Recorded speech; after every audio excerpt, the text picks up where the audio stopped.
नमस्कार। News number पर आप सभी का बहुत बहुत स्वागत है। आपके साथ मैं हूं नीतू गौरकिला। आमतौर पर आप सभी को ईसाइयों के पवित्र ग्रंथ बाइबल के बारे में जरूर पता होगा, कईयों ने इसे पढ़ा भी होगा। लेकिन दुनिया में एक ऐसी किताब भी है जिसे डेविल्स बाइबल के नाम से जाना जाता है और ये एक शैतानी किताब के रूप में जानी जाती है, क्योंकि जो इसका ये किताब है, इस किताब के पहले पन्ने पर ही शैतान की फोटो लगी हुई है। आपको ये जानकर जरूर हैरानी हुई होगी, लेकिन ये सच है।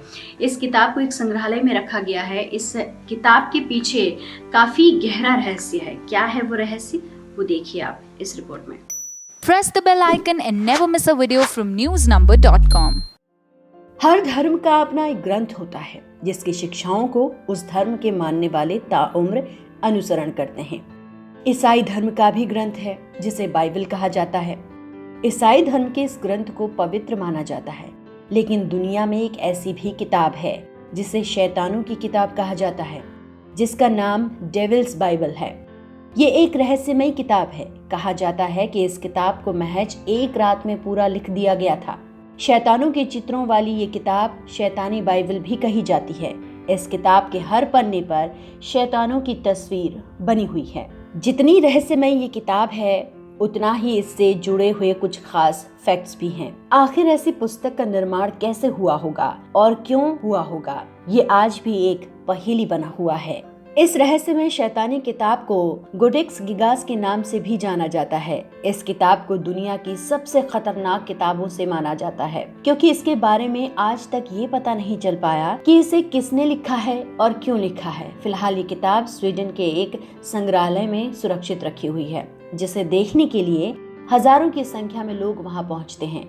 ये किताब इंसानों के मन में इसलिए भी कौतूहल पैदा करती है क्योंकि इसे कागज के पन्नों पर नहीं, बल्कि चमड़े से बने पन्नों पर लिखा गया है। इस किताब में कुल 160 पन्ने हैं, जो इसे भारी भरकम बना देते हैं। इस किताब का वजन 85 किलो के आसपास है। उसे उठाने में कम से कम 2 लोगों की जरूरत पड़ती है।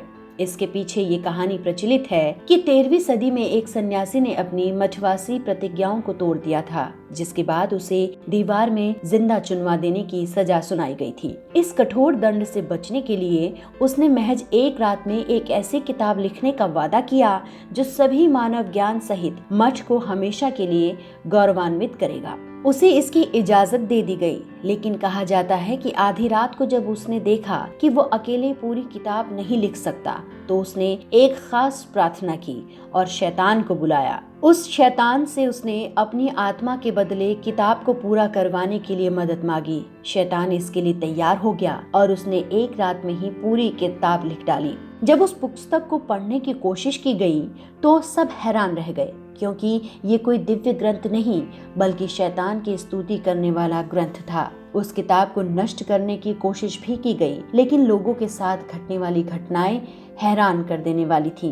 कहा जाता है कि ये किताब जिसके पास भी जाती थी, वो दिव्यता को खोने लगता था और मानसिक रूप से संतुलन खो देता था। हालांकि वैज्ञानिक मानते हैं कि प्राचीन समय में चमड़े के पन्नों पर ऐसी किताब को महज एक दिन में लिखना नामुमकिन है।